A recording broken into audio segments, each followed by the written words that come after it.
I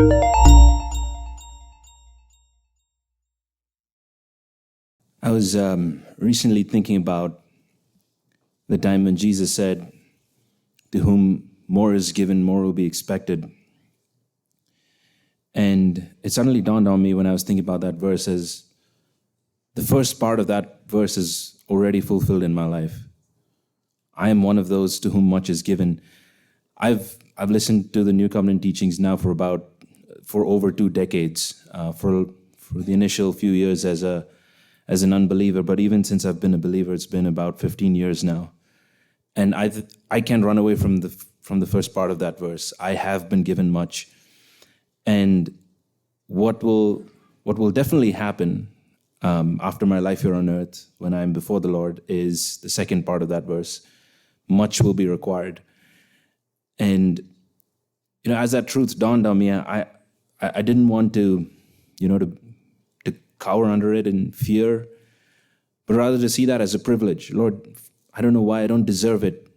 I'm a sinner saved by grace, but for some reason you chose me here on this earth as one of those to whom much is given. And Lord, I want to, with all my heart, even if until this point it's been bad, if there's been double-mindedness in me, even as Santosh was speaking this morning, I was convicted of double-mindedness in subtle areas. But Lord, even if it's been true so far, I thank you that I have the privilege of being in that small number here on earth as one who's been trusted with much. And I want to strive towards, Lord, being one of those who brings back much. So I want to take that word seriously. I was very convicted this morning. The Lord has also been speaking to me about a certain thing from Mark chapter 4, the passage where Jesus calms the storm. And I'll read a few verses, Mark chapter 4, and I'll read a few verses starting from verse 35 onwards. On that day when evening had come, he said to them, "Let us go across to the other side." And leaving the crowd, they took him with them in the boat, just as he was, and other boats were with him. And a great windstorm arose, and the waves were breaking into the boat, so that the boat was already filling. But he was in the stern, asleep on the cushion. And they woke him and said to him, "Teacher, do you not care that we are perishing?" And he awoke and rebuked the wind and said to the sea, "Peace, be still." And the wind ceased, and there was a great calm. And he said to them, "Why are you afraid? Have you still no faith?" And they were filled with great fear and said to one another, "Who then is this, that even the wind and the waves and the sea obey him?" That last line, the disciples' response, even the wind and the sea obey him. And the Lord was challenging me with that word, even the wind and the sea obey him. And he kind of used that to rebuke me of the lack of faith I have sometimes. And if you look at this incident, it happened after Jesus had already raised a person from the dead. If you read in Luke's gospel, Jesus had raised the widow's son already from the dead. He had made blind men see. He had healed the deaf. He had healed a leper. He had healed the paralytic. He had cast out many demons. They saw all of these things. And somehow when they saw the storm, when they saw the wind, they didn't have faith that, oh, sure, Jesus can help people. He can heal them. He even has power over demons. He can cast out demons. But no, the wind and the waves, no, Jesus doesn't have, they just didn't have faith to believe that Jesus could even affect nature. And the Lord used that to rebuke me, say that there was a situation going into work this week where I had to bring something that I did, some work that I did in front of a person who was way more experienced than I was, an expert in the field.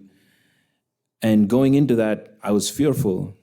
And the Lord was saying, "Do you believe that I am Master or Lord even in this situation, even over this guy whom you fear so much?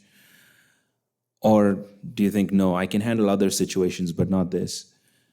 And I wanted to take that seriously. A couple chapters earlier, when Jesus, when the Pharisees come to Jesus and they accuse the disciples of working on the Sabbath, of eating the grains, of picking the grains and eating them, Jesus says, the Son of Man is Lord even of the Sabbath. That word even. There's so many areas in our life, brothers and sisters, that we enter, maybe even on a weekly, daily basis, where it's uncharted area. This is a challenge we've never faced before. I don't know, maybe the fear of unemployment or layoffs, maybe a sickness that we've never dealt with before. We've dealt with so many things in the past, and the Lord has helped us through it. But here's a new uncharted area, something that we haven't dealt with before. I remember when our son got sick. He was just a few months old. I remember going to the hospital, and he was having trouble breathing. And I remember saying, Lord, this is something I've never dealt with before, a newborn with the breathing issue. And I felt the Lord telling me similarly, do you believe that I am master even in this situation, even the wind and waves? Santosh was talking about how Moses picked out the 12 spies. And these were not just 12 random people that Moses casually picked out. These were supposed to be chiefs. If we go back to Numbers chapter 13,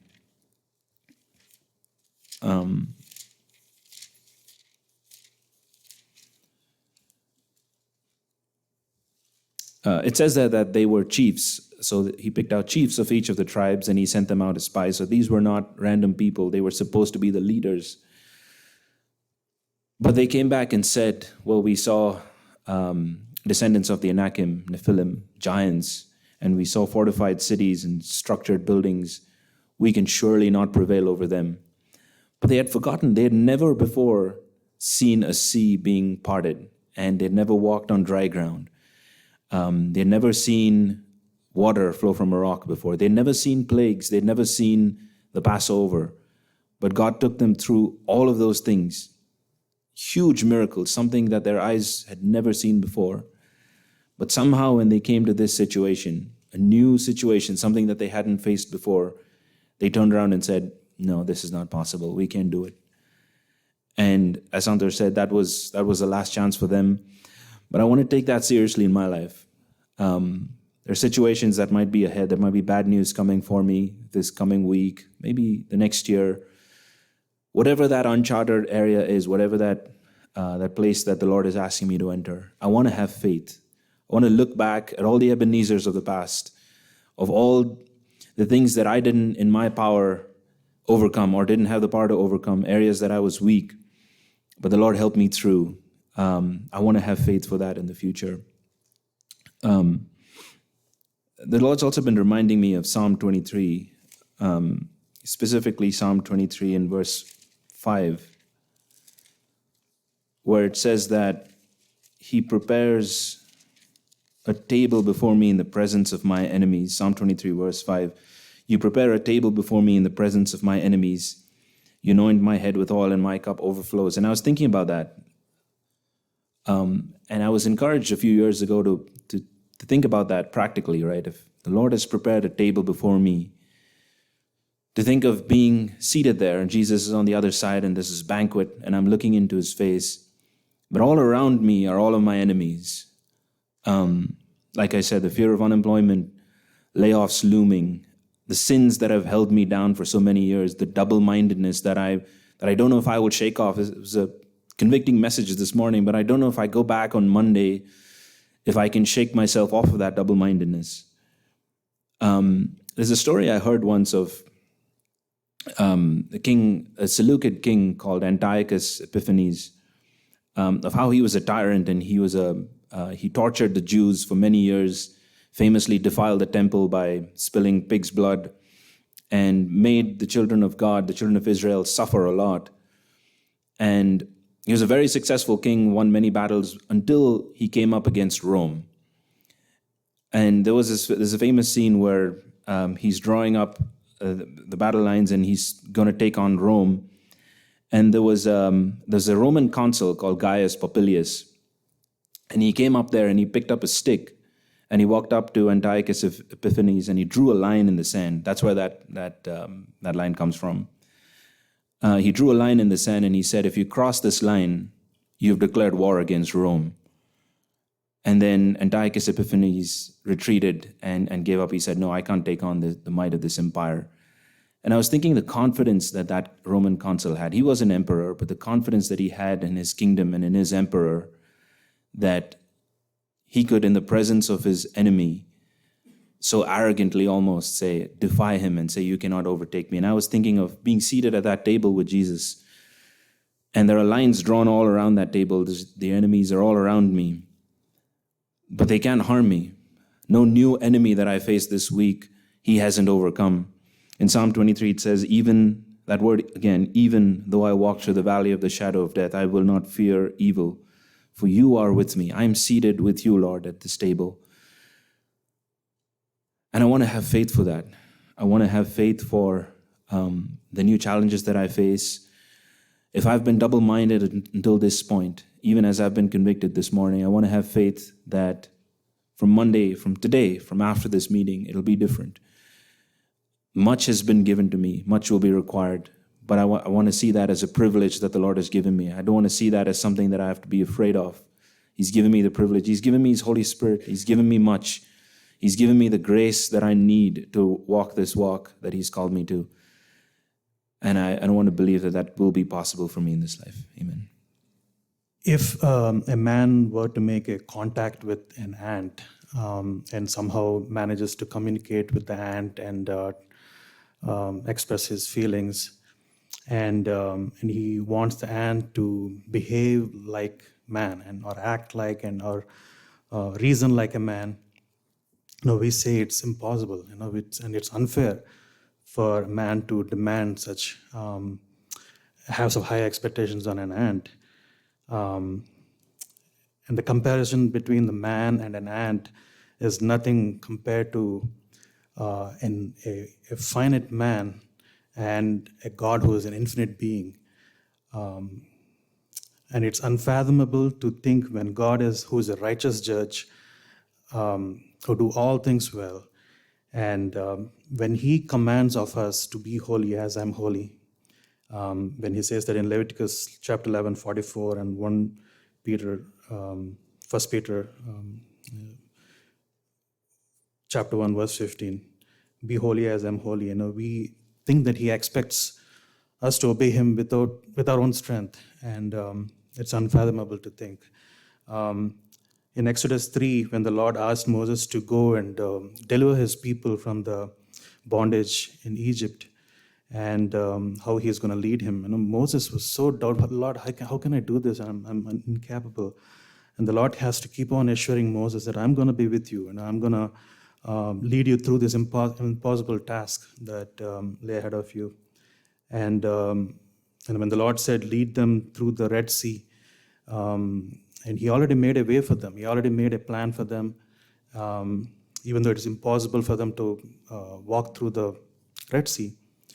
And it says in Exodus chapter 14, verses 13 through 14, Moses said to the people, do not fear, stand by and see the salvation of the Lord, which He will accomplish for you today. For the Egyptians who you have seen today, you will never see them again. The Lord will fight for you while you keep silent. The Lord made the plan for them already. And in New Testament, in the miracle of the feeding of the 5,000 people, the miracle which was mentioned in all four Gospels, the Lord tells them, Matthew chapter 14, verse 16, Jesus said to them, they do not need to go away. You give them something to eat. The Lord told them, gave the command to the disciples, and He's not expecting them to figure it out. He made a plan for that. He did a miracle there. And through all this, the Lord makes way when He asks us to do something. The law in the Old Covenant is given to prove man that no matter how hard we try, it's impossible for us to meet His standards of holiness. And Paul explains his struggle in Romans chapter 7. He talks about how he tries to keep the commands, but when it comes to covetousness, he saw covetousness of all kind, and there's no way for him to overcome that. And he says in the end of this chapter, chapter 7, that it is Jesus. Thank God for Jesus who can help us. In chapter 8, Romans chapter 8, verses 3 and 4. For what the law could not do, weak as it was through the flesh, God did, sending His own Son in the likeness of sinful flesh and as an offering for sin. He condemned sin in the flesh so that the requirement of the law might be fulfilled in us, who do not walk according to the flesh, but according to the Spirit. And if the Lord commands us to, especially the man, to be new covenant husband and to be a father and a leader in the house. And he'll help me to fulfill that calling. And he also asks us to be a pure witness, pure testimony for him in these last days, especially when the days are dark. It keeps getting darker. He will help us. Romans chapter 5, verse 20. The law came in so that the transgression would increase, but where sin increased, grace abounded all the more. And the Lord knows 2,000 years later, after this promise was given, the sin will become much more severe, but the Lord already had made a plan for that, that we can live a life which is overcoming, and even in these days, and He will help us do the impossible to that thing which is impossible. He will help us to overcome with His grace. And in closing, just want to share this verse, 2 Corinthians chapter 9, verse 8. And God is able to make all grace abound to you, so that having all sufficiency in all things at all times, you may be abound in every good work. I believe the word this morning is for me. And I was sitting there, and the Lord is talking to me about double-mindedness. Lord, this is for me. Please help me, Lord. And the Lord has made a plan for us, and He will not ask us to do something which He did not already provide grace for that. May the Lord help us, give us faith this morning, and help Him to trust, help us to humble ourselves so that He will receive grace. And the Lord had a wonderful plan for each one of us. May the Lord help this week. In Jesus' name, amen.